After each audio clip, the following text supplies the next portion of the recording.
810 বছর পূর্বে এই বাংলার জমিনকে একটা সময় শাসন করেছিল রাজা রাম লক্ষণ সেন। সে সময় মুসলমানদেরকে ভালো কিছু পড়তে দেয় নাই, ভালো কিছু খেতে দেয় নাই, মুসলমানদের ভালো চাকরি নিতে দেয় নাই, গরু জবাই করতে দেয় নাই, দুঃশাসনে পরিণত করেছিল গোটা দেশকে। সেই সময় আল্লাহর মর্দে মুজাহিদ ইখতিয়ার উদ্দিন মোহাম্মদ বিন বখতিয়ার খলজির নেতৃত্বে মাত্র 17 জন যুবক নিয়ে যখন রাজা রাম লক্ষণ সেনের দরবারে তাকবীরের আওয়াজ দিয়েছিল, রাজা রাম লক্ষণ সেন দুপুরের খাওয়া দিয়া পিছন দরজা দিয়ে পালাতে বাধ্য হয়েছে, ঠিক কিনা? আমরা দেখেছি 810 বছর পরে ওই রাম লক্ষণ সেনের উত্তরসূরি এই জালেম সরকার হাসিনা যখন দীর্ঘদিন জুলুম নির্যাতন করেছে, জুলুম নির্যাতনের মাত্রা যখন বেশি হয়েছে, এদেশের ছাত্র জনতা যুবকেরা যখন তাকবীরের আওয়াজ তুলেছে, নিজেকে রাজাকার দাবি করেছে, ঠিক হাসিনা সেই দিন দুপুরের খাওয়া থুইয়া নিজের মামুর বাড়ি ভারতে পালাই গেছে, ঠিক কিনা? সেই যুবকদের রক্তে রঞ্জিত এই বাংলার মাটি। ডাক্তার ইউনূসকে বলবো, আপনি ভেসে এসে ক্ষমতায় বসেন নাই, হাজার শহীদের রক্তের উপর ভেসে এসে আপনাকে ক্ষমতায় দেওয়া হয়েছে। সুতরাং বসে থেকে ঘোড়ার ডিম করার দরকার নাই, যা ছাঁচাই বাছাই যাচাই দ্রুত করেন, দ্রুত নির্বাচন দিয়ে এদেশের স্বাধীনতার সার্বভৌমত্বকে রক্ষা করেন। আর এই রক্ষা করার জন্য ইসলামওয়ালা আলেমওয়ালা ইসলামপন্থী দলকে আমরা সাপোর্ট করে তাদেরকেই সমর্থন করে ক্ষমতার আসনে ইসলামকে নিয়ে যেতে চাই, কোরআনকে নিয়ে যেতে চাই। কারা কারা যেতে দু হাত তুলে আল্লাহকে দেখায়। তারা মালিকের প্রশংসা আদায় করেছে। আল্লাহ রাব্বুল আলামিন ডেকে ডেকে ওই গোলামদেরকে জান্নাতের প্রথম কাতারে দাঁড় করায় দেবেন, বলি সুবহানাল্লাহ। এজন্য মালিকের শুকর আরেকটু জোরে আদায় করতে হবে। আকাশ বাতাস প্রকম্পিত করে মালিকের শুকর আদায় করব, মুহাব্বতে বলি আলহামদুলিল্লাহ। দরুদ ও সালাম বর্ষিত হোক বিশ্ব মানবতার শান্তির দিশারি সাইয়্যিদুল মুরসালিন ওয়া খাতামুন নবিয়্যিন তাশরাকুল আম্বিয়া হুজুরে আকরাম সাইয়্যিদুল মুকাররম। যে নবীর শিক্ষায় আমরা শিক্ষিত, যে নবীর পথেই আমরা পথ প্রদর্শিত, যে নবীর আদর্শেই আমরা আদর্শিত, সে মহান নেতার প্রতি হৃদয়ের গহীন থেকে সংক্ষেপে দরুদ পাঠাই। সকলে বলি সাল্লাল্লাহু আলাইহি ওয়াসাল্লাম। সম্মানিত ভাইরা, বর্তমান সময়ে আমরা মারাত্মক পরিবর্তনশীল একটা অবস্থায় সময় পার করছি, ঠিক কিনা বলেন? এ সময়ে গোটা জাতি, গোটা দেশের মানুষ, আবাল বৃদ্ধ বনিতা তরুণ জুয়ানেরা তারা একটা পরিবর্তন চাচ্ছে। সব সেক্টরে একটা পরিবর্তনের কামনা করছে। তারা ভাবছে যে আমরা পরিবর্তন হই। আসলে এই পরিবর্তন যিনি ঘটান, আওয়াজ দিয়ে বলুন তিনি কে? আমরা ইতিপূর্বে দেখেছি পরিবর্তন হওয়াটা কেন দরকার।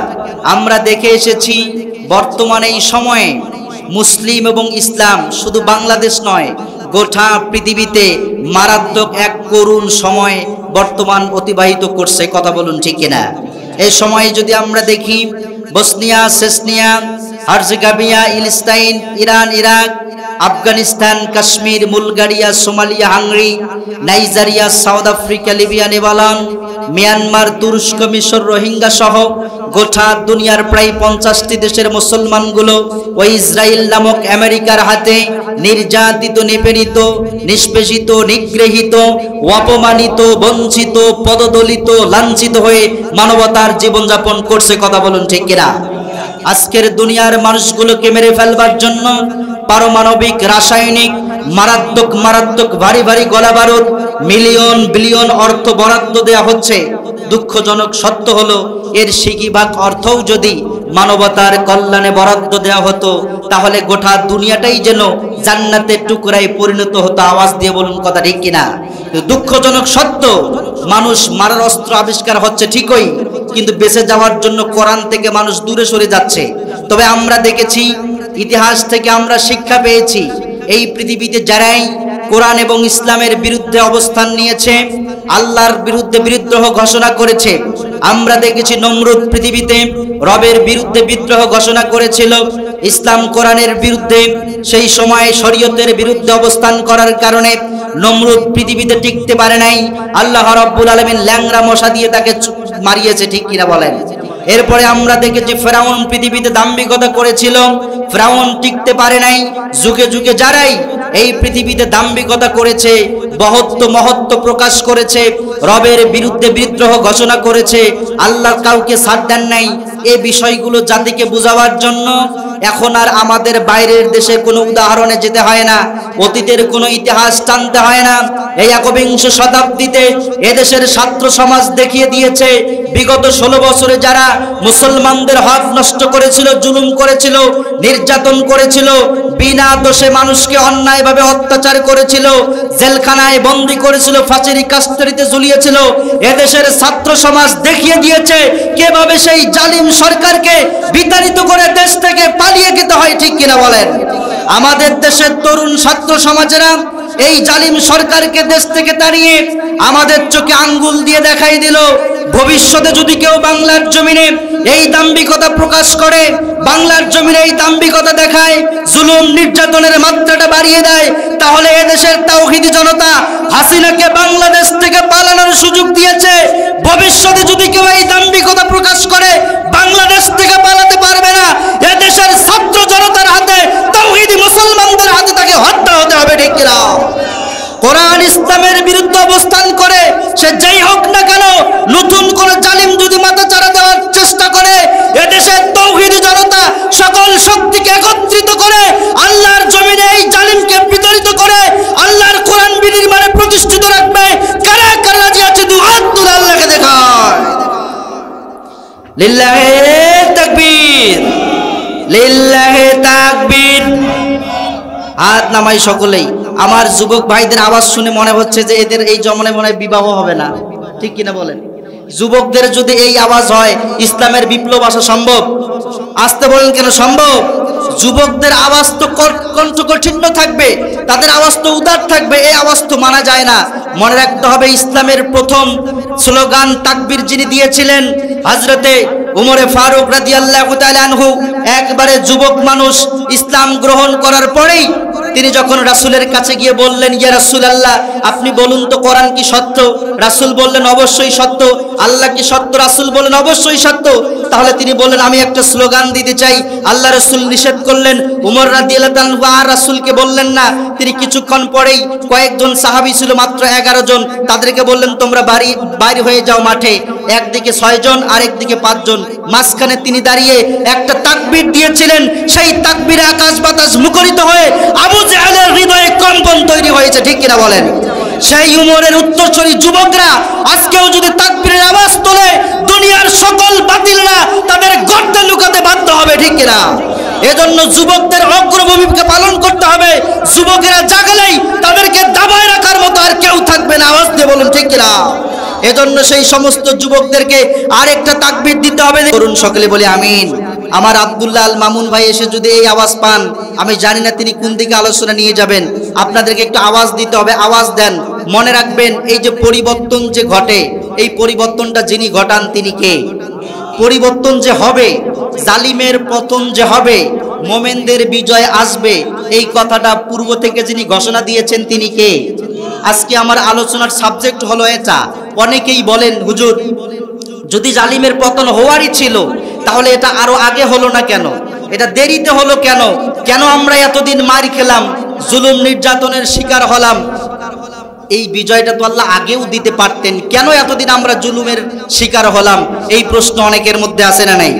আপনার প্রশ্নের জবাব দেওয়ার জন্যই সূরা আলে ইমরানের 140, 41, 42 নম্বর আয়াতে আল্লাহ রাব্বুল আলামিন 6টা কারণ জানিয়েছেন। বলি সুবহানাল্লাহ। শুধু তাই নয়, এই পরিবর্তন যে ঘটবে, মুমিনদের বিজয় আসবে, বাতিলদের পরাজয় হবে, আল্লাহ রাব্বুল আলামিন সূরা কাসাসে সেটা জানিয়ে দিয়েছেন।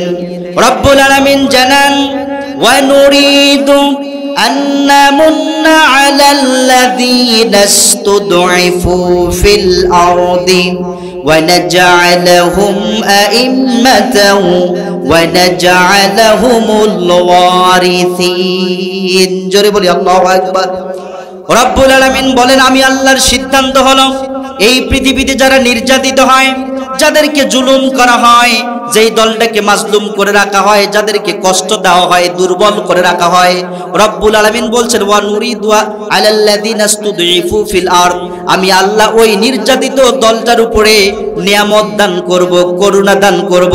ওয়া নাজআলাহুম আইম্মা, তাদের হাতেই আমি আল্লাহ তাআলা ক্ষমতা তুলে দেব।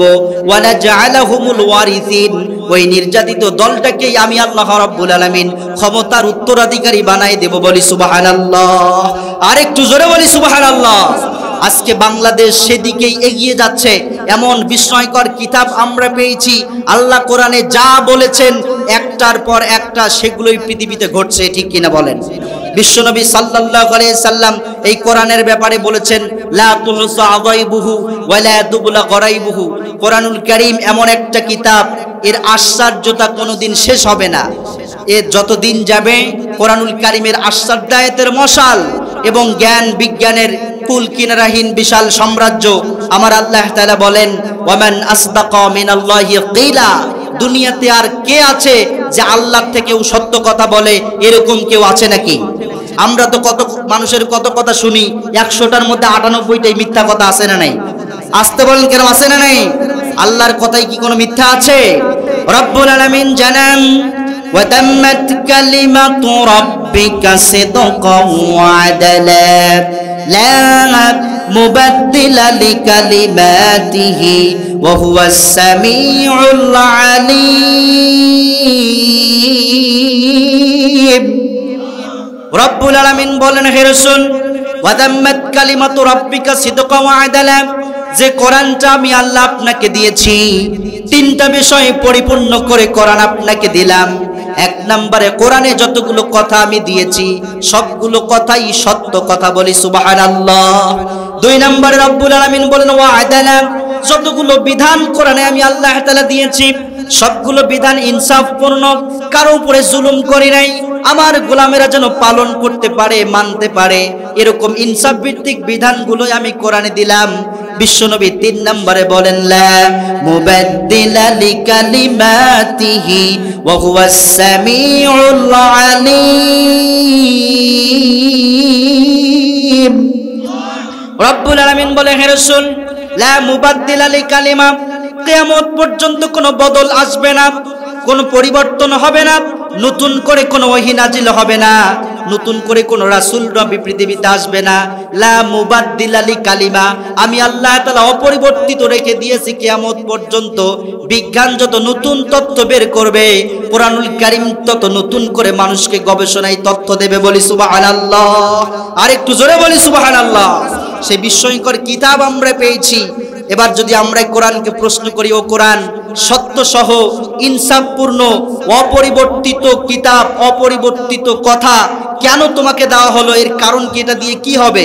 এই প্রশ্ন কোরআনকে করলে বোধহয় কোরআন জবাব দিতে পারবে না। পারবে? আস্তে আওয়াজ দেন কেন, পারবে? এই প্রশ্ন যদি কোরআনকে করা হয়, আমার আল্লাহ রাব্বুল আলামিন জানান ইন্না أنزلنا إليك الكتاب بالحق لتحكم بين الناس بما أراك الله।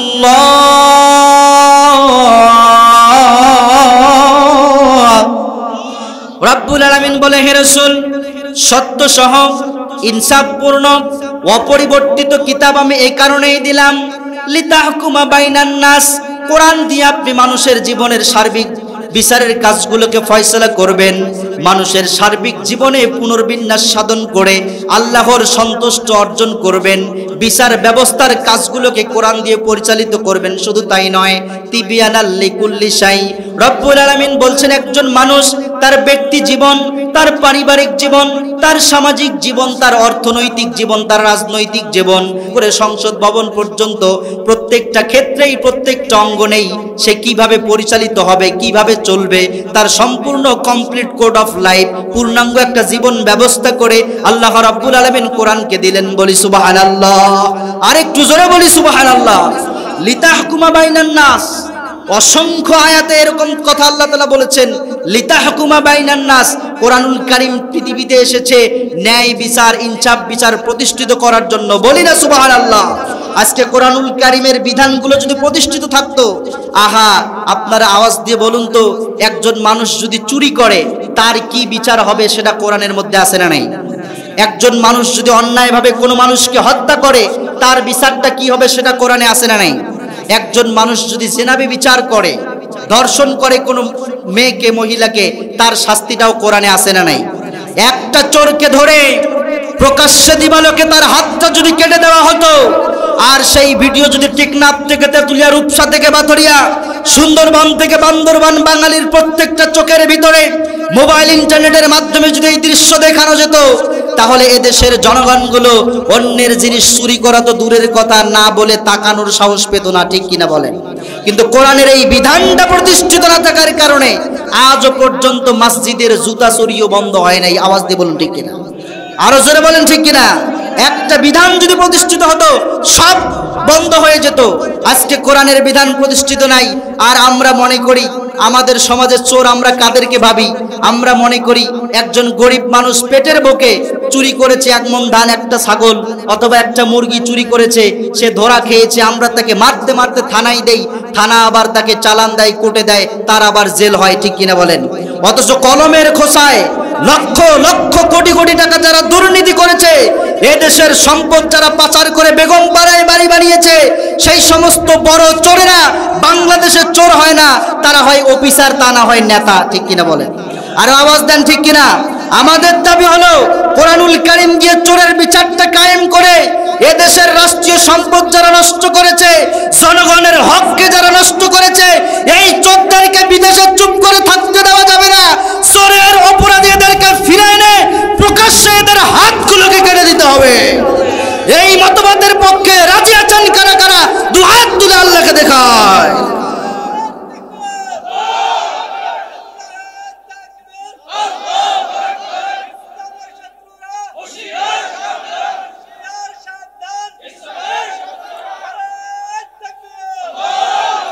করুন বলে আমিন। বাইরে আমার প্রত্যেকটা বিচার বিধান কোরআনুল কারীমে আল্লাহ তাআলা দিলেন। যদি এই বিচার বিধানগুলো প্রতিষ্ঠিত হতো, আমরা এই বিচার বিধানের কথাগুলো বলতে পারি না। যদি এগুলো প্রতিষ্ঠিত হতো তাহলে আমার মা বোনদেরকে অকাতরে অসময়ে যৌবন থাকতেই তাদেরকে বিধবা হতে হতো না, ঠিক কিনা বলেন? এই বিচারগুলো প্রতিষ্ঠিত না থাকার কারণে অসংখ্য খুন, রাহাজানি, হত্যা, চুরি, ধর্ষণ বাংলাদেশে আজও বিদ্যমান আছে না নাই? যদি কোরআনুল কারীমের এই সমাজ বিনির্মাণ হতো, সকল স্তরের মানুষ শান্তি প্রতিষ্ঠিত হতো, সবাই এর সুবিধা ভোগ করত। রব্বুল আলামিন এই কারণে লিতাহকুমা বাইনান নাস দিলেন। দুনিয়ার সকল মানুষের সার্বিক জীবনের পরিচালনার একমাত্র মাপকাঠি হবে কোরআনুল কারীম। বলি সুবহানাল্লাহ, আর একটু জোরে বলি সুবহানাল্লাহ। আল্লাহ তাআলা কোরআনকে সেই আঙ্গিকে গ্রহণ করার তৌফিক দান করুন বলে আমিন। বাইরে আমার আলোচনার বিষয় এটি নয়, যেটি আলোচনা ছিল সেটা হচ্ছে মুমিনদের এই জয় পরাজয় আল্লাহ কেন ঘটান, কেন দীর্ঘদিন মুমিনরা মারি খায়, জুলুমের শিকার হয়, কাফেররা ক্ষমতায় দখল করে থাকে, এর পিছনে কারণটা কি, যৌক্তিকতাটা কি? আমি কোরআনুল কারীম গবেষণা করে সূরা আলে ইমরানের 140, 41, 42 নাম্বার এই তিনটা আয়াতে কারণ পেয়েছি 6টা। আপনারা আওয়াজ দিয়ে বলুন কয়টা? সকলে আওয়াজ দেন কয়টা? আল্লাহ রাব্বুল আলামিন বলেন, ইয়ামসাসকুম করহুম ফাকাদ মাসাল কওমা করহুম মিসলুহু ওয়া তিলকাল আইয়ামু নুদাবিলুহা বাইনান নাস وليعلم الله الذين آمنوا ويتخذ منكم شهداء والله لا يحب الظالمين। জোরে বলি আল্লাহু আকবার। রব্বুল আলামিন বলেন, ইয়ামসাসকুম করহুম ফাকাদ মাসাল কওমা করহুম মিসলুহুম। উহুদ যুদ্ধকে কেন্দ্র করে আয়াতগুলো নাজিল হয়েছে। রব্বুল আলামিন বলছে, হে রাসূল, উহুদ যুদ্ধে আপনি সাময়িক পরাজিত হলেন, আপনি মার খেলেন, আপনার রক্ত ঝরলো, আপনার দাঁত শহীদ হলো। আপনি টেনশন করবেন না, হতাশ হবেন না, বিচলিত হবেন না। যতটুকু কষ্ট এই যন্ত্রণা কাফেররা আপনাকে দিয়েছে, এই সমপরিমাণ কষ্ট এবং যন্ত্রণা আমি কাফেরদেরকে দেওয়ার ব্যবস্থা করব। বলি সুবহানাল্লাহ। আজকে দেখেন, ওরা আমাদের 5 জন আলেমকে এক জায়গায় হতে দেয় নাই, ওরা আমাদের মুখগুলো বন্ধ করে দিয়েছিল, স্টেজে উঠে বক্তার মাইক কেড়ে নিয়েছিল, বক্তাকে মারধর পর্যন্ত ওরা করেছিল, ঠিক কিনা বলেন? আজকে 16 বছর পরে আল্লাহ এমন করে দিলেন, আজকে ওরা 5 জন এক জায়গায় হতে পারছে না, ঠিক কিনা বলেন? আর আওয়াজ দিয়ে বলেন ঠিক কিনা? এই পরিবর্তন যিনি ঘটিয়েছেন, আওয়াজ দিয়ে বলুন তিনি কে? রব্বুল আলামিন বলছেন রাসূল, হ্যাঁ, ওয়াতিলকাল আইয়ামু নুদাবিলুহা বাইনান নাস, ক্ষমতার এই পরিবর্তন ঘটাই, ক্ষমতার রদবদল আমি আল্লাহ তাআলা ঘটাই। ক্ষমতার উত্থান পতনটা মানুষের হাতে নেই, আমি আল্লাহ যাকে খুশি ক্ষমতা দেই, আবার যারা আল্লাহর ক্ষমতা পেয়ে গাদ্দারি করে কান ধরে ক্ষমতা থেকে নামাই দেই, ঠিক কিনা বলেন? রব্বুল আলামিন বলেন আমি তো এই উত্থান পতন ঘটাই। এই উত্থান পতনের পিছনে, ক্ষমতার রদবদলের পিছনে একটা দুইটা কারণ নয়, রব্বুল আলামিন এই 3টা আয়াতে 6টা কারণ জানিয়েছেন, বলি সুবহানাল্লাহ। 1 নাম্বার কারণ, আমি সরাসরি আলোচনায় ঢুকছি। রব্বুল আলামিন 1 নাম্বার কারণ জানালেন। রব্বুল আলামিন জানান, ওয়ালিয়া'লামাল্লাহুল্লাযীনা আমানু ওয়া ইয়াত্তাখিযা মিনকুম শুহাদা। আল্লাহু আকবার। রব্বুল আলামিন বলছেন 1 নাম্বার কারণ, যে কারণে মুমিনদের মাঝে জয় পরাজয় ঘটে, যে কারণে মুমিনরা দীর্ঘদিন মার খায়, কাফেররা বিজয় হয়, আবার কাফেররা পরাজিত হয়, কখনো মুমিনরা বিজয় দান করে। রব্বুল আলামিন বলছেন 1 নাম্বার কারণ হলো এই জয় পরাজয়ের মধ্য দিয়ে আমি আল্লাহ তাআলা জেনে নিতে চাই, বেছে নিতে চাই। ওয়ালিয়া'লামাল্লাহুল্লাযীনা আমানু, আমি আল্লাহ জেনে নিতে চাই, আমি আল্লাহ বুঝে নিতে চাই। ওয়ালিয়া'লামাল্লাহুল্লাযীনা আমানু, এই জুলুম নির্যাতনের সময় থাকাকালীন কোন কোন মানুষগুলো আল্লাহর ঈমানের প্রতি টিকে থাকতে পারে, ঈমানের প্রতি অবিচল থাকতে পারে, সেই ঈমানের দীপ্ত সৈনিকদেরকে দেখে নেওয়ার জন্যই আল্লাহ রাব্বুল আলামিন মুমিনদের মাঝে জয় পরাজয় ঘটান, বলি সুবহানাল্লাহ। আরেকটু জোরে বলি সুবহানাল্লাহ। বিগত 16 বছরে জুলুম নির্যাতনের সময় ঈমান কি জিনিস একমাত্র তারাই বুঝেছে যারা এই জালিম সরকারের চক্রান্তে পা দিয়েছে, ঠিক কিনা? এই বিগত 16 বছরে তারা হারে হারে টের পেয়েছে ঈমানের পথে অবিচলে থাকতে গিয়ে কত মানুষকে, কত মা বোনকে বিধবা হতে হয়েছে, কত ভাইকে তার পরিবার ছাড়া হতে হয়েছে, ঘর ছাড়া হতে হয়েছে, বাড়ি ছাড়া হতে হয়েছে, এমনকি মাসের পর মাস বিনা দেশে জেলখানায় পর্যন্ত থাকতে হয়েছে, ঠিক কিনা বলেন? তবে আল্লাহ তাআলা এমন পরিবেশ করে দিলেন, রব্বুল আলামিন বলছেন ওয়ালিয়া'লামাল্লাহুল্লাযীনা আমানু, আমি আল্লাহ জেনে নিতে চেয়েছিলাম, বুঝে নিতে চেয়েছিলাম যে জুলুম নির্যাতনের সময় কারা ঈমান নিয়ে টিকে থাকে, সেই ঈমানের সৈনিকদেরকে দেখার জন্যই আল্লাহ রাব্বুল আলামিন জালেমদেরকে দীর্ঘদিন ক্ষমতায় রাখেন, বলি আল্লাহু আকবার। ভাইরা আমার, যে বিগত 16 বছরে যে আগস্টের পর থেকে আর ওইভাবে মোমেন্ট চেনা যায় না, ঠিক কিনা বলেন? যেই মৌলবি, যেই ব্যক্তিটা এতদিন তাদের সুরে কথা বলেছে, তাদের অন্যায়গুলোকে সাপোর্ট করেছে, তাদেরকে সমর্থন করেছে, যেই মৌলবি তাদেরকে সাফাই গিয়েছে, 5 আগস্টের পর থেকে তাদেরও মুখ খুলেছে, ঠিক কিনা বলেন? আসতে বলেন কিনা, জোরে বলেন ঠিক কিনা? আপনারা জানেন, আপনারা দেখেছেন এদেশের শীর্ষস্থানীয় আলেমদেরকে যখন হত্যা করা হয়েছিল, ফাঁসির কাস্টারিতে ঝুলা হয়েছিল, তখন এক শ্রেণীর মৌলবি খুশিতে জায়গায় জায়গায় মিষ্টি বিতরণ করেছে। আওয়াজ দিয়ে বলুন ঠিক কিনা? শুধু তাই নয়, কওমি অঙ্গনে যখন গণহত্যা চালানো হলো শাপলা চত্বরে, তখন তাদের মধ্যে একটা গ্রুপ বের হলো, তারা বলতে লাগলো কি লাভ অস্ত্রের সামনে দাঁড়িয়ে, যুদ্ধের সামনে দাঁড়িয়ে নিজের জীবনটা দেওয়ার, চলো তার থেকে আমরা শুকরিয়া মাহফিল করি। জায়গায় জায়গায় তারা শুকরিয়া মাহফিলও করেছিল, ঠিক কিনা বলেন? শুধু তাই নয়, গোপালগঞ্জ থেকে আওয়াজ আসলো তেনাকে কওমির জননী বানায় দেওয়া হলো, ফলস্বরূপ তিনি বাইতুল মুকাররমে খতিবের দায়িত্ব পেলেন। অতীব আপডেট নিউজ, তিনি দেশ থেকে চলে যাওয়ার পরে সেই খতিবার নাই। আল্লাহু আকবার বলেন, আরেকটু জোরে বলেন আল্লাহু আকবার। এজন্য বাংলাদেশের মুসলমানগুলো দীপ্ত কণ্ঠে জানিয়ে দিতে চায়, এতদিন জুলুম নির্যাতনের সময় যারা জালিমের পক্ষ অবলম্বন করেছে, সেই সমস্ত মুনাফিক মৌলবীদের পিছনে এদেশের তাকওয়াবান মুসলমান নামাজ পড়বে না, পড়বে না, পড়বে না। কথা বলি ঠিক কিনা? ভাইরা আমার, জুলুম নির্যাতনের সময় তো বোঝা যায় প্রকৃত মুমিন।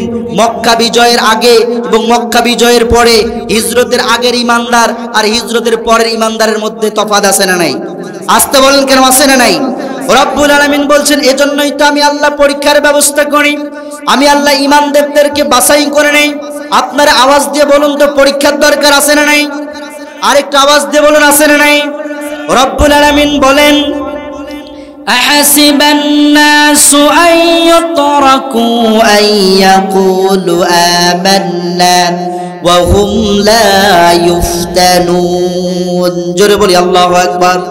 রব্বুল আলামিন বলছে, মুমিনেরা তোমরা কি ভেবে নিয়েছো নাকি, লোকেরা কি ধরে নিয়েছে নাকি তারা মুখে বলবে আমরা ঈমান এনেছি, এই কথা বলার পরেই তাদেরকে ছেড়ে দেওয়া হবে, ওয়া হুম লা ইফতানুন, তাদেরকে পরীক্ষা করা হবে না। রব্বুল আলামিন বলছে, যদি মুমিন হয়ে থাকো অবশ্যই তোমাকে পরীক্ষার কাঠগড়ায় দাঁড়াতে হবে, ঈমানের পরীক্ষা দিতে হবে। এই ঈমানের পরীক্ষায় যারা পাশ করবে তাদের জন্য জান্নাতুল ফিরদাউসের ব্যবস্থা আছে না নাই? আরেকটু জোরে বলেন, আছে না নাই?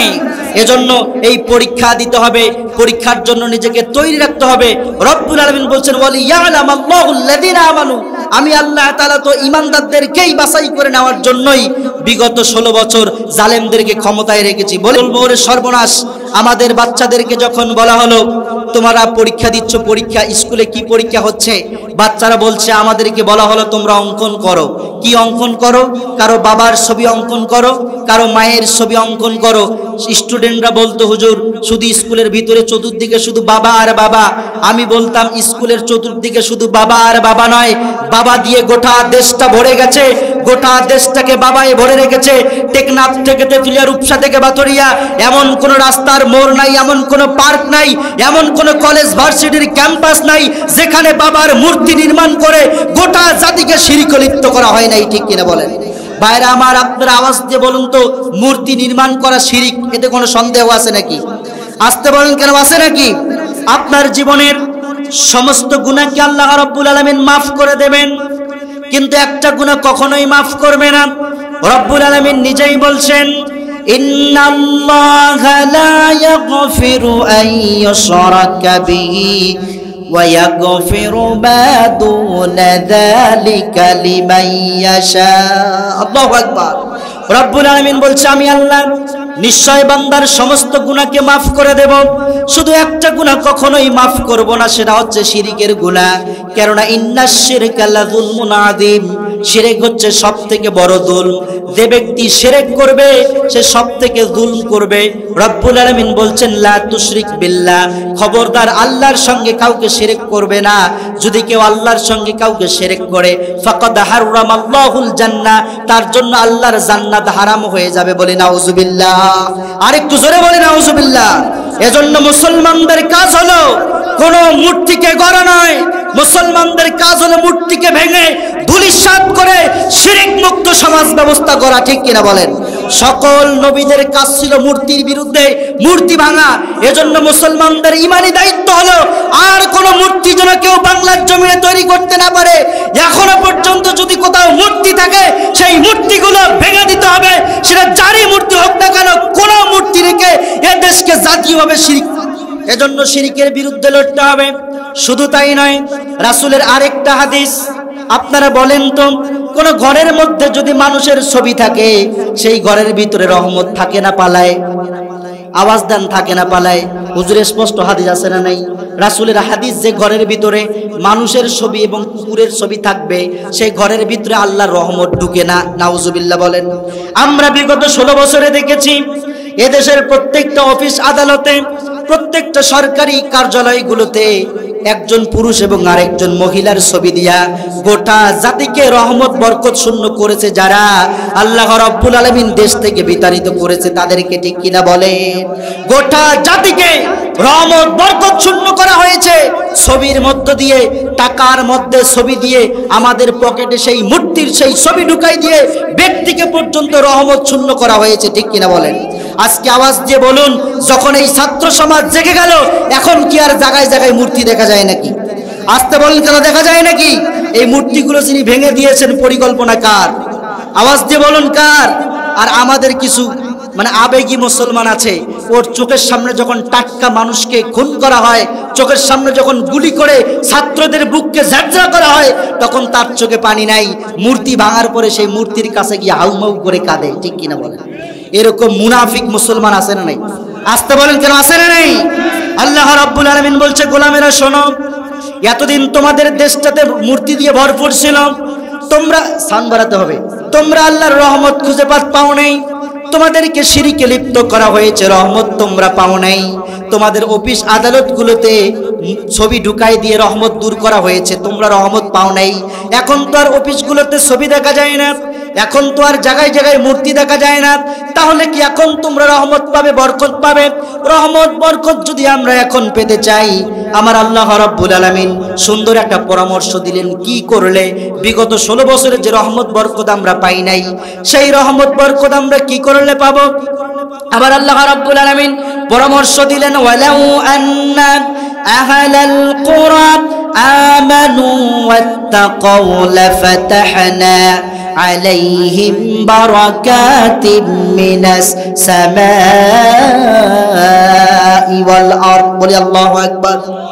রব্বুল আলামিন বলছে, গোলামেরা, এতদিন তোমাদের জায়গায় জায়গায় মূর্তি ছিল, তোমরা শিরকে লিপ্ত ছিলে, তোমাদের অফিসগুলোতে ছবি ছিল, তোমরা রহমত বরকত শূন্য ছিলে। এখন যদি রহমত বরকত পেতে চাও, ওয়ালাউ আন্না আহলাল কুরা, জনপদের সমস্ত লোকেরা তোমরা ইমানের বলে বলিয়ান হও, নিজের ইমানটাকে শক্ত করো, জাগ্রত করো, ইমানের আগুনে নিজেকে সিক্ত করে ফেলো।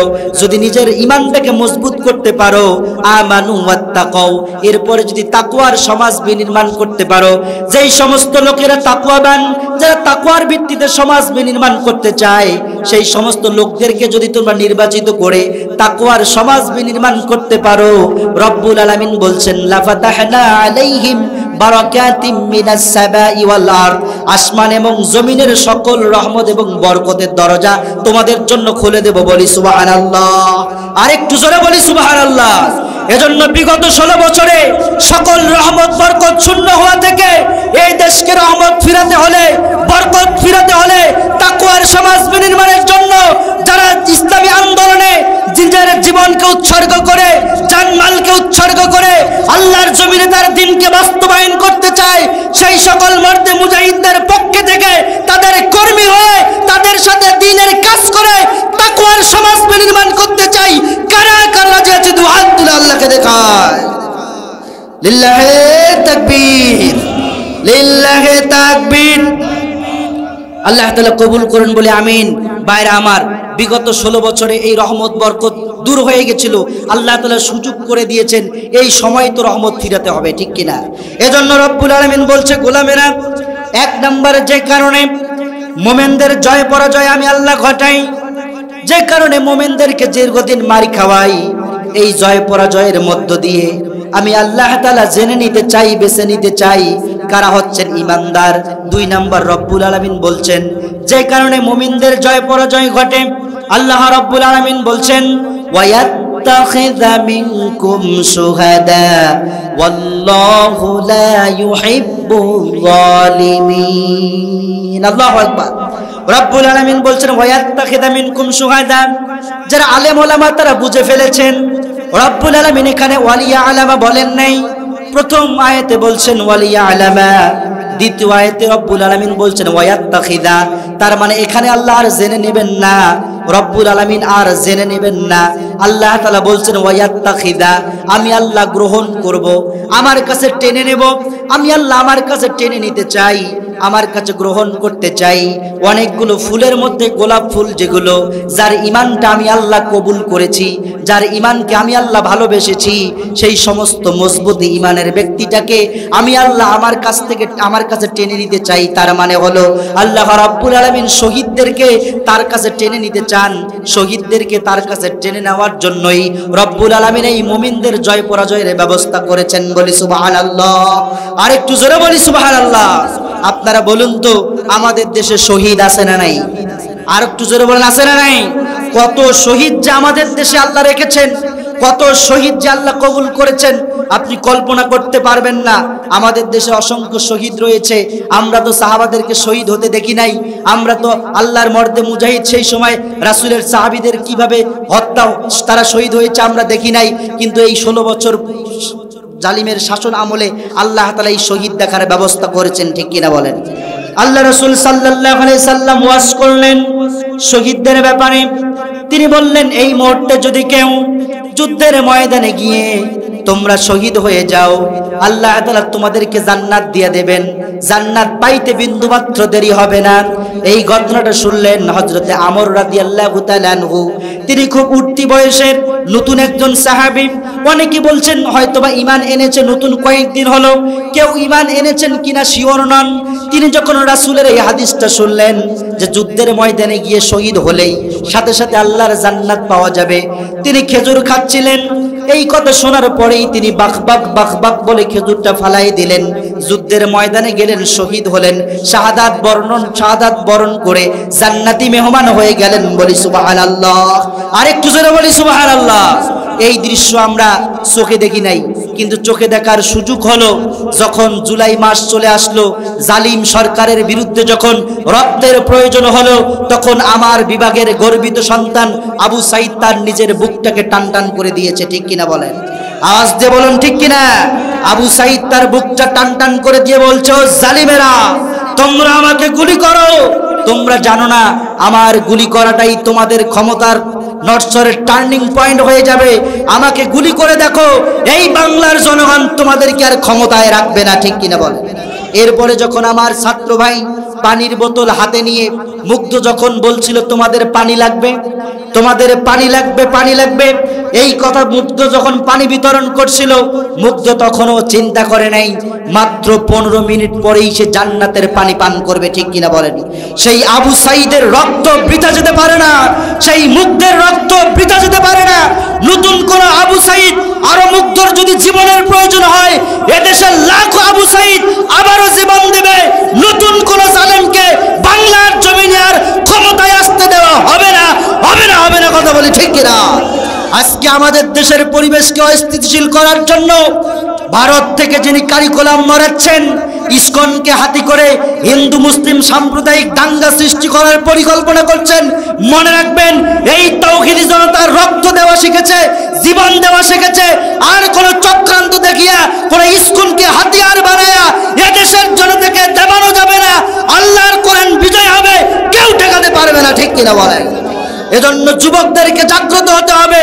যুবকদেরকে আমরা মহব্বত করি, ভালোবাসি, কেননা যুবকেরা যখনই জেগেছে তখনই ইসলামের বিজয় এসেছে। ঠিক কিনা? এজন্য যুবকদেরকে অগ্রসর হতে হবে। যেই যুবকেরা জীবন দিয়েছিল, রক্ত ঝরিয়েছে, ওই যুবকেরা যদি আরেকবার দাঁড়িয়ে যায়, বাংলার জমিনে ইসলাম কায়েম হবে, কেউ ঠেকাতে পারবে।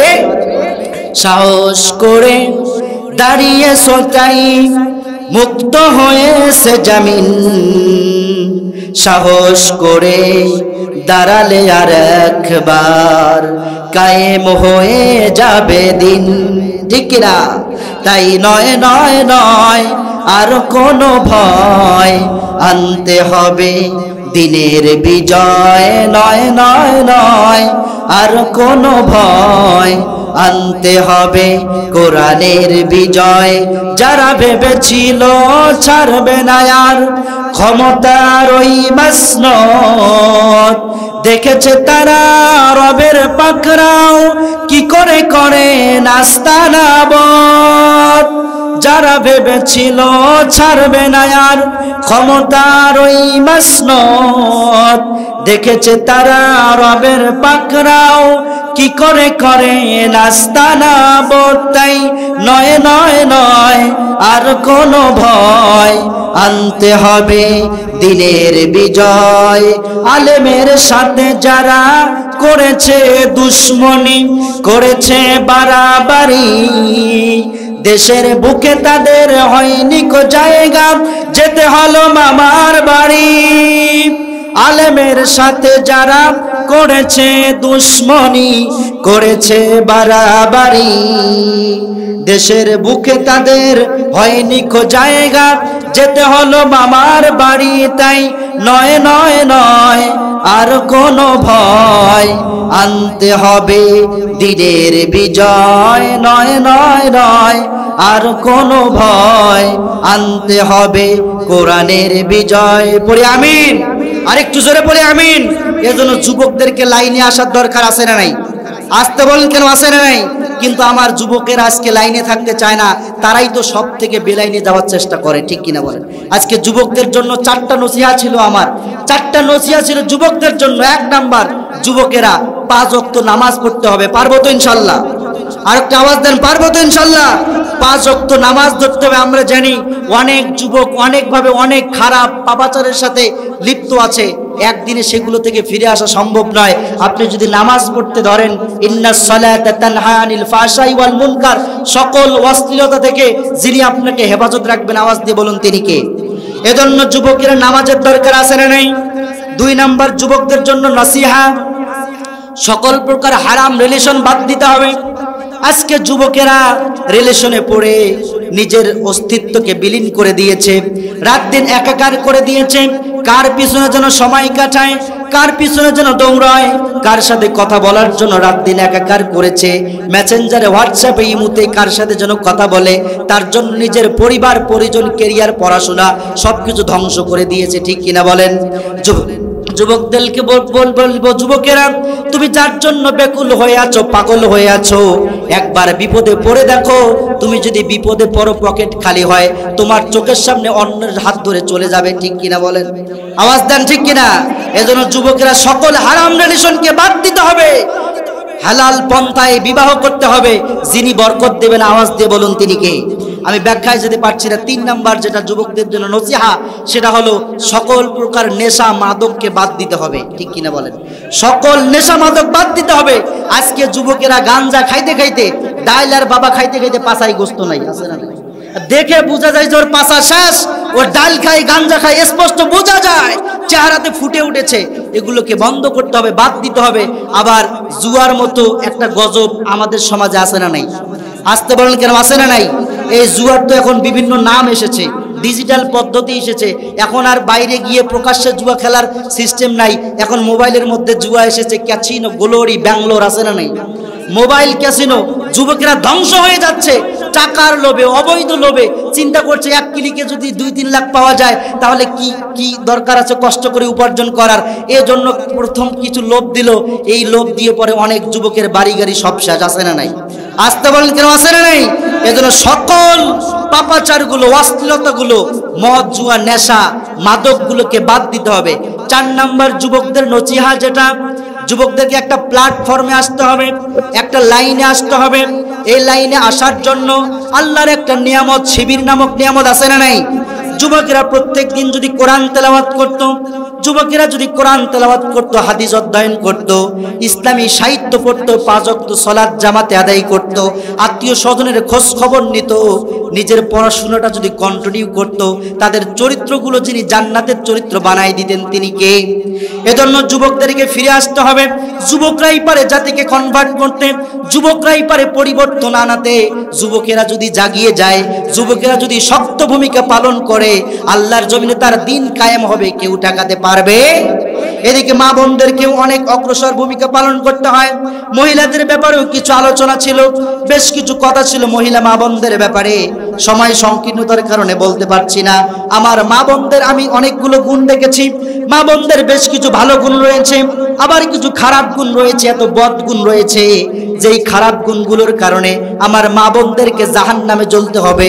মনে রাখবেন, মহিলাদের জান্নাতে যাওয়া যত সোজা, জাহান্নামে যাওয়া কিন্তু তার থেকে বেশি সহজ, ঠিক কিনা বলেন?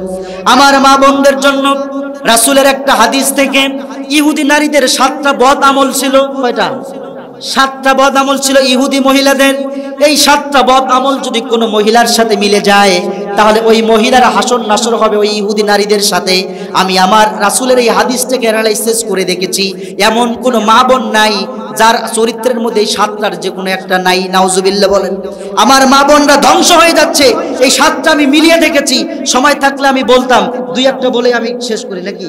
1 নাম্বার যেটা ছিল ইহুদি নারীদের বদ আমল, সেটা হচ্ছে আন্নানা। ইহুদি নারীরা তার স্বামীকে বলতো, শোনো, ওয়ার্নিং দিত, টাকা পয়সা যা আছে সব আমার জন্য খরচ করো, খবরদার তোমার মা এবং বাবার জন্য 1 টাকা খরচ করবা না। এরকম মহিলা আছে না নাই? আস্তে আওয়াজের আছে না নাই? অথচ আল্লাহ রাব্বুল আলামিনের ঘোষণা হলো, ইয়াসআলুনাকা মাযা ইউনফিকুন। রব্বুল আলামিন বলছে রাসূলুল্লাহ আপনাকে প্রশ্ন করা হবে দান সদকা কোথায় করব। আপনি বলেন দান সদকা যদি কল্যাণকর করতে চান, দান সদকা যদি বরকতময় করতে চান, তাহলে সবার আগে নিজের বাপ এবং মার জন্য খরচ করেন। আপনি যদি দুঃখিনী মায়ের জন্য 1000 টাকা খরচ করেন অথবা আপনার কষ্টের 1000 টাকা মায়ের হাতে তুলে দেন, আপনার মা আপনার জন্য খুশি হয়ে যাবে, আপনার জন্য দোয়া করবে। যেই দোয়া যিনি কবুল করবেন আওয়াজ দিয়ে বলুন তিনি কে। 2 নাম্বার গুণ ছিল মান্নানা। ইহুদিন আল্লাহ সবসময় স্বামীকে খটা দিত, কি পাইছি তোমার লগে বিয়া হয়া, তার থেকে যদি আরেক বেটার লাগে বিয়া হইতো আমার ভালো হইতো, এরকম খটা দেওয়া মহিলা আছে না নাই? 3 নাম্বার হচ্ছে হান্নানা। এমন মহিলা স্বামীর খেদমত করে না, উল্টা স্বামীকে দিয়ে খেদমত করায় নাই, এরকম মহিলা আছে না নাই? আছে আমাদের সমাজে বিদ্যমান। আমি ওদিকে যেতে পারছি না, আমাকে বলা হচ্ছে কালেকশন করার জন্য, আমি একটু সময় দেন আমাকে, বলা হচ্ছে কালেকশনের জন্য। আপনারা বলুন তো, কালেকশনের ওয়াজ যখন আমরা করি, আলোচনার মাঝখানে যখন কালেকশনের কথা বলা হয়, তখন 2-1 লোক জোতা হাতে নিয়ে চলে যায়, এরকম আছে না নাই? আসতে বলেন কেন, আছে না নাই? এনাদের চিন্তা হলো যে ওয়াজ শুনবো, যা কিছু শুনবো ঠিক আছে, মানি আর না মানি, কিন্তু টাকার কথা যখন উঠবে তখন 1 টাকাও দেব না, এরকমও কিছু মতলবের লোক এখানে আসে না নাই? আপনারা দেখবেন এখন কালেকশনের আলোচনা আসতেছে, একটা লোকও যদি উঠে বুঝবেন যে এ কোথাও দান করার মন মানসিকতা নাই, আল্লাহ তার সম্পদকে কন্টিনিউ করে দিয়েছে, ঠিক কিনা বলেন? দান করা তো আল্লাহ তাআলার একটা রহমত, নেয়ামত। এই দানের সুযোগ তো সবাই পান না। ভাইরা আমার, দানের ব্যাপারে কি বলবো, আপনাদের পিছনে যে মসজিদটা রয়েছে, আপনারা দেখেন এই মসজিদটা এখনো পর্যন্ত এরকম নিম্নমানের মসজিদ বাংলাদেশে খুবই কম আছে, ঠিক কিনা? আওয়াজ দিয়ে বলেন ঠিক কিনা? আজকে তো মসজিদের প্রতিযোগিতা হচ্ছে, একজন আরেকজনের থেকে মসজিদকে উন্নয়ন করার জন্য, উন্নত করার জন্য প্রতিযোগিতায় নেমেছে। যদিও হেদায়েত পাওয়া যায় না, তবে রাসূলের সুন্নাহ হলো, ইসলামের শরিয়া হলো, একজন লোক, একজন প্রতিষ্ঠিত লোক, তার সমাজে তার বাড়িটা যত চকচিক্য হবে, তার ঘরটা যত সুন্দর হবে, তার থেকেও সুন্দর হওয়ার দরকার আল্লাহর নামাজের স্থান, ঠিক কিনা? কিন্তু আজকে আমরা আমাদের ঘরগুলোকে সাজাতে ব্যস্ত, আল্লাহর জমিনে তার সেজদা দেওয়ার জন্য নামাজের যে জায়গাটার ব্যবস্থা করা হয়েছে, সেই জায়গার দিকে আমাদের অমনোযোগিতা আছে না নাই? আসতে বলেন কেন, আছে না নাই? অথচ রাসূল করিম সাল্লাল্লাহু আলাইহি সাল্লাম বলেছেন, ইযা মাতাল ইনসানু ইনকাতা আনহু আমালুহু।